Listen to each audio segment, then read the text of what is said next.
Immigration. It's been the defining characteristic of America since before our country even began. So it's important to remind ourselves of our rich history, of where we all came from to create this one-of-a-kind melting pot of people that is the United States in the 21st century.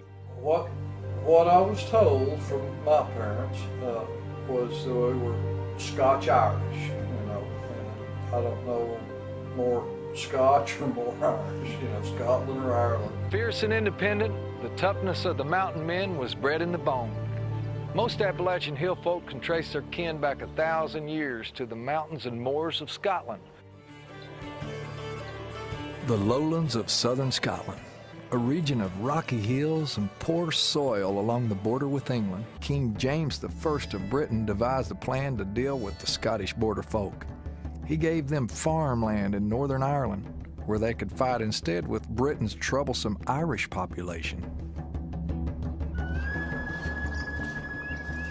But a century later, life was no better for these folks, now known as Scots-Irish for the addition of their adopted home turf. My family is of Scots-Irish descent. One of the people I admire in my family is my mama, Mattie Blalock McKinnis, daughter to Robert and Estella Blalock. She was one of 6 children. She was the baby. She had her sisters Alice, who was the oldest, that we called Toots. Inez was born next, but she died when she was little. And then Fanny, Johnny, another sister, and then my mom's brother, Robert Perry Blalock Jr., we call him Uncle Bob. And she was born in Eagleton, Arkansas, which was a very remote little tiny area outside of Mena, Arkansas. No running water or anything like that. They were very poor at the time. Mattie came from a very humble background. As one of 6 children, she developed a very quiet demeanor.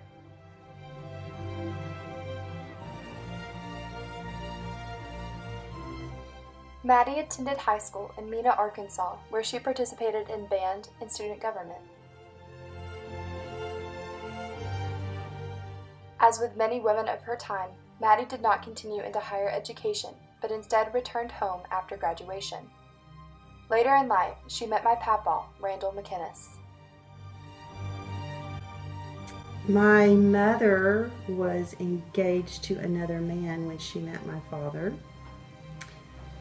So that was always, and she never wanted to talk about it, and we thought it was hysterical when we did find out the kids. And my father met her. She was working in Mena, and he thought she was really pretty, and he pursued her, and he came over to the house one night when she was supposed to have a date with her fiance, and he refused to leave my father. And the guy got upset and left, and then Mom ended up breaking off her engagement. But we didn't know that till we were adults. The kids were adults. Here's some more pictures of my mom and dad when they were younger. This is before they got married, and this is when they were at a carnival in 1951. It was the Korean War.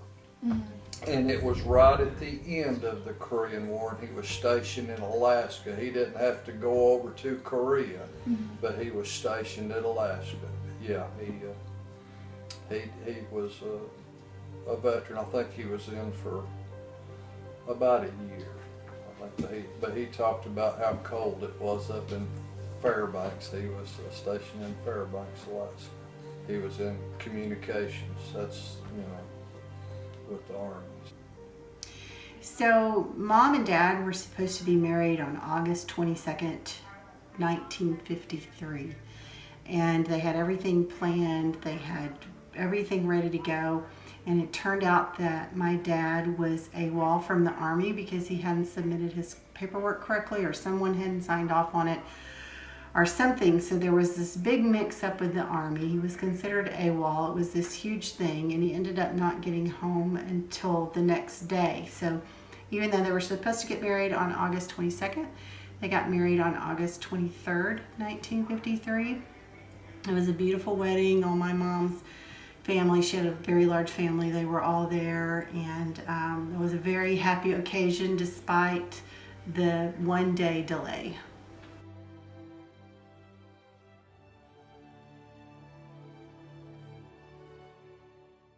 Mattie and Randall lived a long and happy life.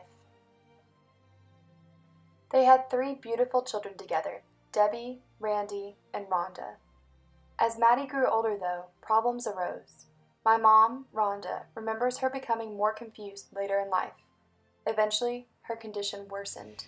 So, the diagnosis of Alzheimer's, and Mom ultimately died in July 2005 from an Alzheimer's-related complication, but it was not a quick diagnosis by any means. I think when it first started happening, we just thought Mom was getting older and forgetful, and some of the things were almost funny.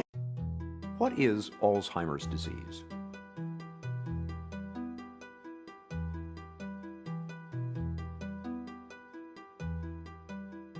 Alzheimer's is a slow, fatal disease of the brain affecting 1 in 10 people over the age of 65.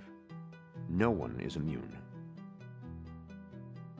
The disease comes on gradually as 2 abnormal protein fragments called plaques and tangles accumulate in the brain and kill brain cells. We could see significant changes in her over the years, and in the 2000s there were really starting to be significant differences between one time we would visit and the next.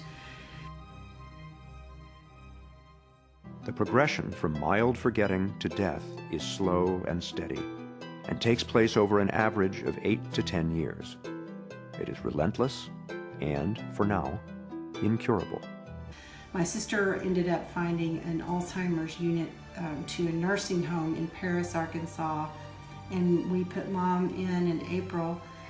In July, she choked because she had lost, at the end stage of Alzheimer's, she had lost her ability to swallow, and even though they were grinding up the food in a blender and everything, she choked, and they resuscitated her, but she died 2 weeks later from pneumonia. Mattie McKinnis was loved and cherished by many. Though she passed in 2005, her life is still celebrated today.